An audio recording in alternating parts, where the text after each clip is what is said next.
नमस्कार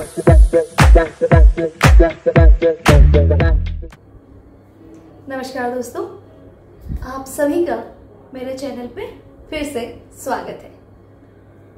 देखिए, इससे पहले मैं एक वीडियो लेके आई थी जिसमें मैंने ग्रॉस मोटर स्किल्स के बारे में बात करी थी, यानी ऐसी एक्टिविटी जिनसे हमारी लार्ज मसल्स स्ट्रेंथन होती है, बॉडी बैलेंस अच्छा होता है।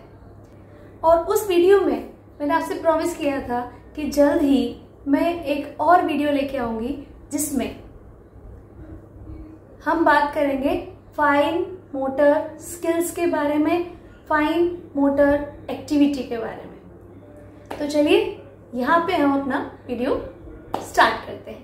पर वीडियो स्टार्ट करने से पहले मेरी अपने व्यूअर्स से रिक्वेस्ट है कि अगर आप लोगों को मेरा वीडियो, मेरा कंटेंट अच्छा लग रहा है तो प्लीज उसे सब्सक्राइब भी करिए मेरे चैनल। देखिए, हमारी जिस तरह से लार्ज मसल्स होती हैं उसी तरह से फाइन मसल्स भी होती हैं। इन फाइन मसल्स का क्या काम है? तो जो आपकी हैंड और फिंगर्स की जो मसल्स हैं इनको हम फाइन मसल्स कहते हैं। और अगर आप इन मसल्स को स्ट्रेंथन करेंगे तो आपकी फाइन मोटर स्किल्स स्ट्रेंथन होंगी। अब फाइन मोटर स्किल्स के स्ट्रेंथन होने से क्या फर्क पड़ता है? तो अगर फाइन मोटर स्किल्स आपकी स्ट्रेंथन है तो इससे कई तरह के फायदे होते हैं। लाइक राइटिंग, आपकी राइटिंग स्किल्स अच्छी होती है, आपकी ड्राइंग पेंटिंग स्किल्स अच्छी होती है, आप होल्ड करने वाले और बारीक कामों को अच्छे से कर पाते हैं। तो इसलिए हमें फाइन मोटर स्किल्स पे काम करने की जरूरत है, हमें इनकी एक्सरसाइज एंड एक्टिविटीज करने की जरूरत होती है। अब ऐसा नहीं है कि फाइन मोटर एक्टिविटी पे आप काम करेंगे, फाइन मोटर स्किल्स को एनहांस करेंगे तो सिर्फ आपके हैंड और फिंगर्स का कोऑर्डिनेशन बेटर होगा, बट इससे आपकी writing, drawing, painting, embroidery and other skills भी अच्छी होंगी, होल्डिंग भी बेटर होगा। बट साथ ही साथ कॉग्निटिव डेवलपमेंट भी होता है। अब देखो, कॉग्निटिव डेवलपमेंट में क्या क्या आता है?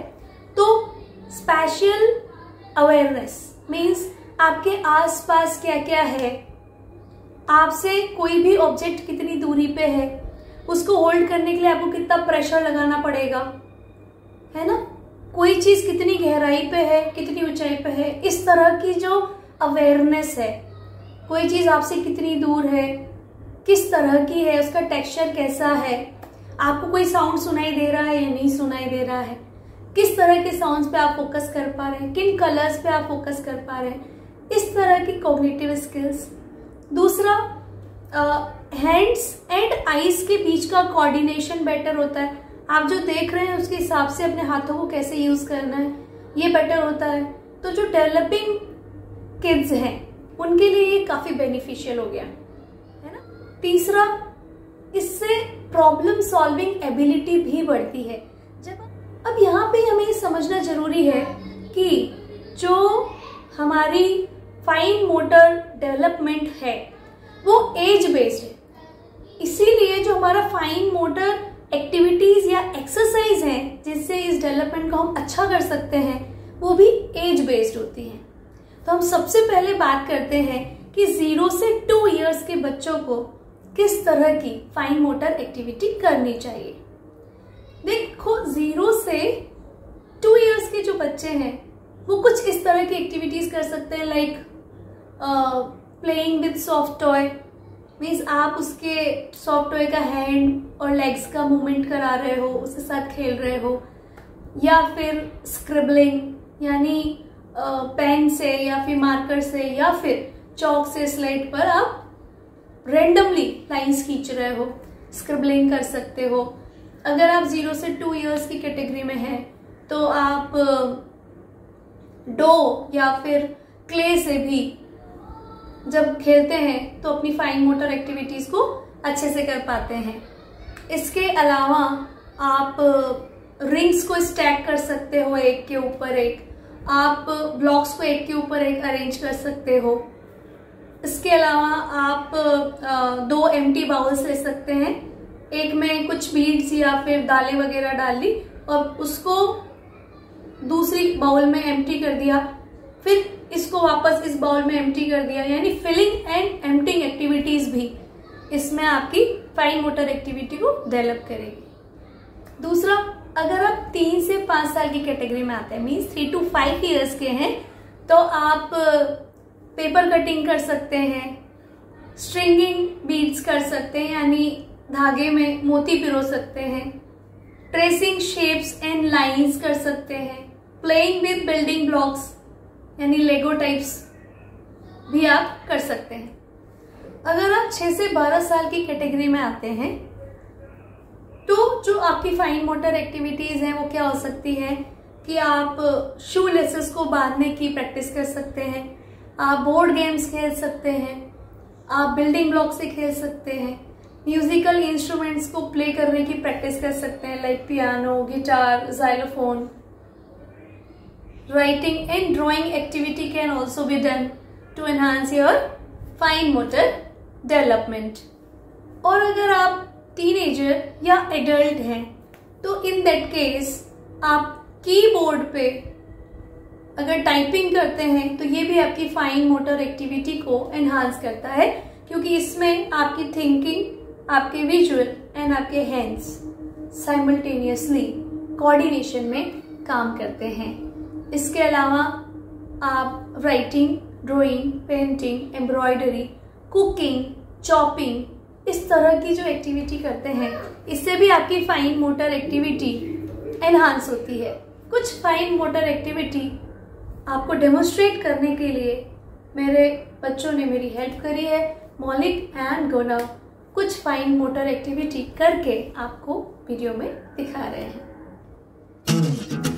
मौलिक इज स्ट्रिंगिंग बीड्स।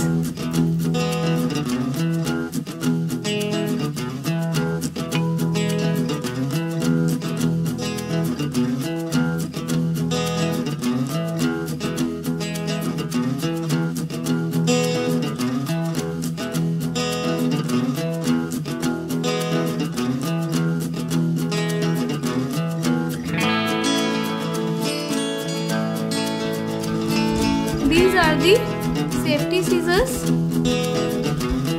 ये जो आप देख रहे हैं इसको आप ऐसे करके और इस तरह से यूज करते हैं जिससे ये कट करने के बाद वापस खुल जाती है।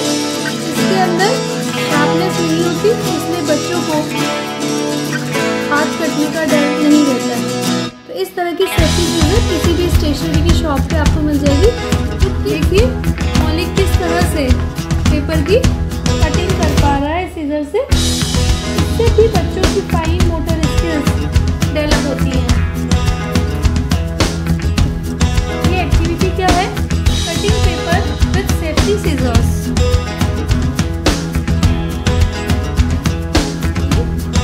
Scribbling with chalk on black slate, counting the beads and filling this empty container with these small objects, means filling and empty containers with small objects.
मौलिक ने किस तरह से फाइन मोटर एक्टिविटी के डेमोन्स्ट्रेशन दी। ये सभी एक्टिविटी अगर daily basis पे थोड़ी थोड़ी देर के लिए की जाए तो इससे बच्चों का डेवलपमेंट और अच्छा हो सकता है। और सिर्फ बच्चों का ही नहीं, अगर बड़े भी उनके साथ ये एक्टिविटी करें तो उनका स्ट्रेस लेवल कम होता है एंड क्रिएटिविटी बढ़ती है। इसी के साथ लाइफ में एक नया इंटरेस्ट डेवलप हो सकता है। तो आई होप आपको मेरा ये वीडियो पसंद आया है। तो चलिए मिलते हैं नेक्स्ट वीडियो में। Till then bye bye.